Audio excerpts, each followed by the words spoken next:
Long Island medium star Theresa Caputo recently revealed that celebrating Women's Day was one of the reasons she and ex-husband Larry Caputo split. She admitted, "I spent time with another man on Women's Day, and that was not acceptable to Larry. That's why we got divorced." Theresa's confession has sparked new discussions about the past of their relationship. Theresa Caputo had always been a woman who embraced her independence. As Women's Day approached that fateful year, she decided to celebrate it in her own way, spending time with a close male friend who had been her confidant for years. Larry Caputo, her husband at the time, was never one to hide his emotions. When he learned that Theresa had spent the evening with another man, he was livid. "You disrespected our marriage," Larry had said, his voice trembling with a mix of anger and hurt. Theresa sighed, her heart heavy. "Larry, it was just a dinner. A celebration of friendship, of empowerment. It had nothing to do with betrayal." But Larry couldn't see it that way. To him, it was a line crossed, one that he couldn't ignore. The argument that night was the beginning of the end. Harsh words were exchanged, trust was shattered, and soon after, their marriage fell apart. Years later, as Theresa reflected on that night, she admitted that Women's Day had played an unexpected role in her divorce. "It wasn't about the dinner itself," she confessed in an interview. "It was about deeper issues, trust, control, and expectations." That night just brought everything to the surface. Her revelation sent shockwaves through the media, reigniting discussions about the complexities of love, trust, and independence in a marriage. Some sympathized with Larry, believing his pain was justified. Others sided with Theresa, arguing that a woman should have the freedom to celebrate without fear of judgment. But for Theresa, the past was simply that, the past. She had moved on, embracing life on her own terms. Yet, every Women's Day, she couldn't help but remember the night that changed everything. However, it was 2011 when Long Island Medium first aired, introducing the world to Theresa Caputo and her lively, tight-knit family. Back then, the Caputos lived in a warm, bustling home where Theresa balanced her work as a medium with being a loving wife to Larry Caputo and a devoted mother to Victoria and Larry Jr. Their Long Island home was always filled with laughter, occasional bickering, and Theresa's signature big hair and long nails. Victoria was a young, spirited teenager with a love for gymnastics, while Larry Jr. was a calm and collected young man trying to navigate life under the shadow of his mother's fame. And Larry Sr., he was the patient husband who often rolled his eyes at Theresa's dramatic personality, but loved her dearly. The family had their ups and downs, but their bond seemed unbreakable. Fast forward to today, and the Caputo family looks entirely different. Theresa, now in her late 50s, has been through a whirlwind of personal struggles. Her once unshakable marriage to Larry Sr. ended in divorce, and though they tried to remain amicable, years of tension and lawsuits over property have created an irreparable divide. Victoria, once a bright-eyed teenager, is now a mother. She's been through a failed marriage, struggles with illness, and recently faced the devastating loss of her home. Her relationship with her mother is strained, especially after Theresa asked her to leave the family house. Larry Jr., once the quiet and responsible one, has had his own troubles. A scandal led to legal troubles, and his once bright future is clouded by financial difficulties and personal failures. His marriage, which began with so much promise, is now crumbling. And then there's Larry Sr., once the strong, steady patriarch. He now faces serious health issues, battling cancer alone in California. His second marriage fell apart, and he has lost touch with his children. As for Theresa, she tried to move on, announcing plans to remarry, but even that has been overshadowed by her own declining health. The woman who once connected people with their deceased loved ones is now facing her own mortality. The Caputo family, once a symbol of love, laughter, and spiritual connection, is now a fractured, struggling group of individuals, each dealing with their own battles. The warmth of season 1 has faded, replaced by a harsh reality of time, change, and personal turmoil. Perhaps one day they will find their way back to each other, but for now, the Caputos are no longer the family they once were. However, Theresa Caputo sat in her familiar chair, the warm glow of candles flickering behind her. The Long Island medium had spent years delivering messages from beyond, bringing closure and healing to countless people. But today was different. Today, the emotions running through her veins weren't just for someone else. They were for herself. Her medical test results had finally arrived, resting in a sealed envelope on the table. She hadn't opened them yet. She wasn't ready. Instead, she had scheduled a reading with a woman named Lisa, whose brother had passed away unexpectedly. Theresa thought that helping someone else might give her the courage to face her own truth.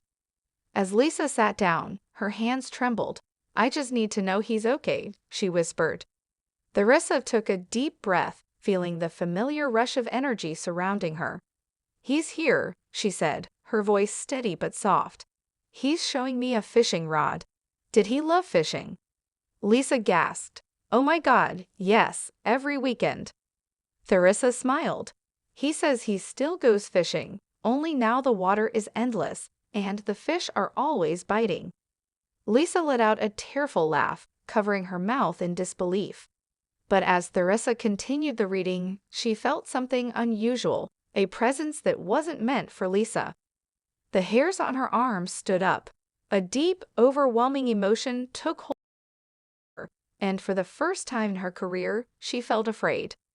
The spirit whispering to her wasn't a stranger. It was her own father. "Dad," she murmured, her voice breaking. Lisa looked at her in confusion. "What's wrong?" Theresa struggled to stay composed, but the connection was too strong. "My dad is here," she admitted, "and he's telling me something about my results." Tears welled up in her eyes as she finally reached for the envelope. Hands shaking, she tore it open and read the words she had been dreading. Silence filled the room. Lisa, forgetting her own grief, reached for Theresa's hand. "What does it say?" she asked gently. Theresa exhaled, a single tear rolling down her cheek. "It's cancer," she whispered. The room remained still, but then she heard her father's voice once more, strong and reassuring. "You are not alone. You never will be." At that moment, she realized something powerful. She had spent her whole life delivering messages of comfort to others, but now the universe was sending one to her. And for the first time in a long time, she let herself believe it. However, it was a bright afternoon when Theresa Caputo decided to take a break from her hectic schedule and go shopping. She strolled through a charming boutique in Long Island, admiring the elegant dresses and sparkling jewelry. It was meant to be a peaceful, ordinary day, but as always, the spirit world had other plans. As Theresa picked up a silk blouse, she suddenly felt a chill run down her spine. A presence was near. She closed her eyes, tuning in to the energy surrounding her. When she opened them, she saw a woman standing beside her, a woman no one else could see. "Excuse me, sweetheart," the spirit said, her voice filled with urgency. "My daughter is here. She needs to know I'm okay." Theresa turned her head and spotted a young woman browsing the scarves a few feet away. Her heart pounded. She had been in this situation countless times before, but it never got easier. Taking a deep breath, Theresa approached the woman.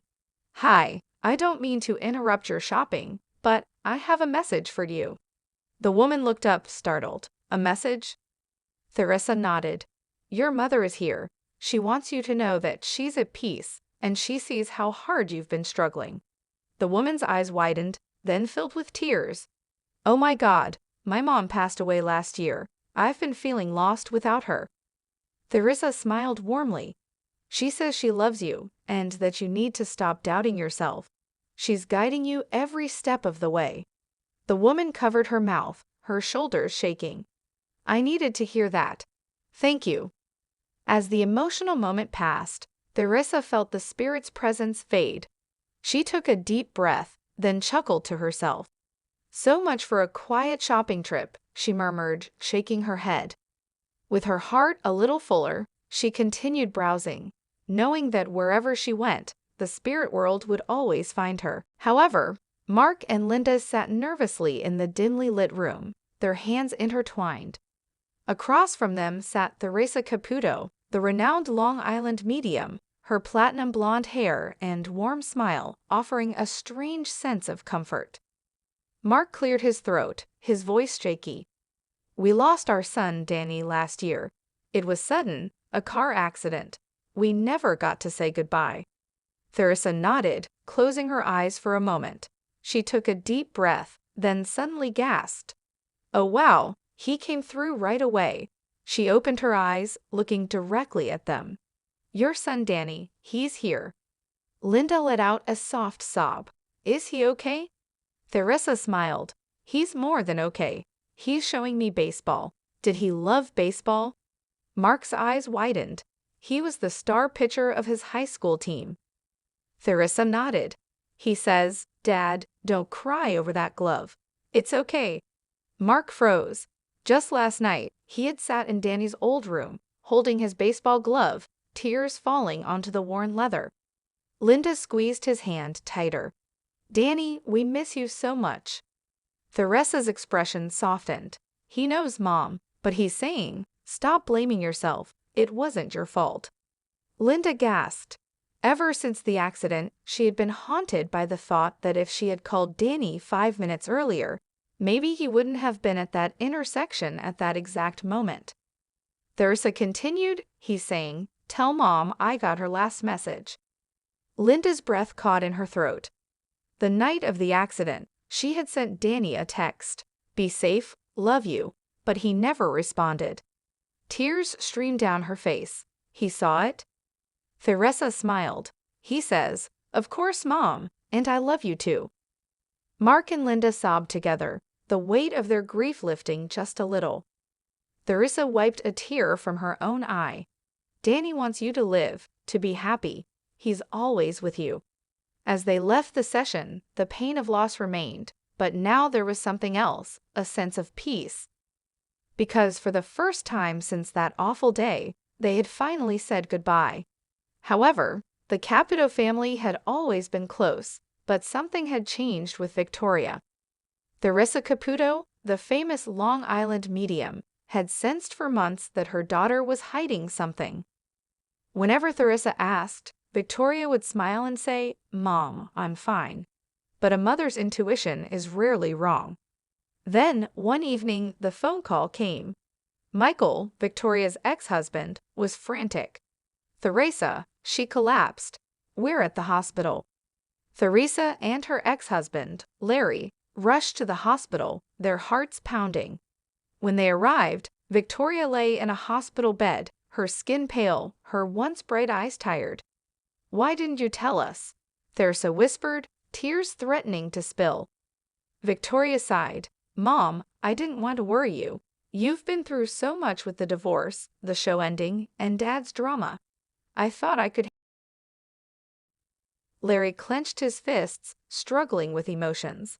"But Vic, we're your parents. We would have done anything for you." Victoria smiled weakly. "I know, but I didn't want to be a burden." Theresa felt a mix of heartbreak and guilt. She prided herself on her ability to sense things, spirits, emotions, even hidden pain. But she had missed this. For the next few days, the family stayed by Victoria's side, refusing to leave. The doctors were hopeful, but it was a long road ahead. And for the first time in a long time, Theresa, Larry, and their children put aside their differences. As Victoria drifted to sleep, Theresa held her hand and whispered, "You were never a burden, sweetheart, and you never will be." However, it was a chilly December evening in Long Island, and the streets were aglow with twinkling lights. Theresa Caputo, the famous Long Island medium, sat in her living room, sipping hot cocoa and gazing at her beautifully decorated Christmas tree. Though she loved the holiday season, something felt different this year. Ever since her family had gone through so much turmoil, Christmas didn't feel as magical as it once did. As she sat there, Lost in thought, she suddenly felt a cold breeze sweep through the room. The lights on the tree flickered, and a soft voice whispered, "Theresa?" She knew that voice. It was her grandmother, who had passed away years ago. Theresa closed her eyes and focused. "Grandma?" she murmured. "Yes, my sweet girl," the voice answered warmly. "I see you're struggling this Christmas. You've lost faith in the holiday spirit. But Christmas isn't about perfection. It's about love, forgiveness, and family." Tears welled up in Theresa's eyes. She had been so overwhelmed with the chaos in her life, her family feuds, her ex-husband's troubles, and her own health, that she had forgotten what truly mattered. "Grandma, I just don't feel it this year," she admitted. "Everything is falling apart." The voice chuckled softly. "Christmas isn't about what's falling apart, but about what you can rebuild. Go spread the joy you used to bring to others. Give love, and you will feel love." Suddenly, the room warmed, the lights on the tree glowed brighter, and a sense of peace filled Theresa's heart. She knew what she had to do. The next day, she packed gifts and food baskets and set out to surprise people in need, families struggling to afford Christmas, lonely elderly folks, and even some of her own family members with whom she had fallen out. She visited her son Larry Jr., who had been struggling, and gave him the warmth of a mother's love instead of judgment. She checked in on Victoria and her newborn twins, offering support instead of distance. That night, as she sat by the fireplace, surrounded by her family, laughter, and the smell of fresh-baked cookies, she finally felt it, the true Christmas spirit. Her grandmother's voice echoed once more, "See? Love is always there, Theresa. You just have to open your heart to it." Theresa smiled, wiping a tear from her cheek. Maybe Christmas wasn't about perfect moments, but about finding the magic in the imperfect ones. And with that thought, she embraced the holiday season with all her heart. Hello, lovely viewers. Welcome to my channel. I am Mina. Hope your day is so well. If you like the video, don't forget to subscribe the channel.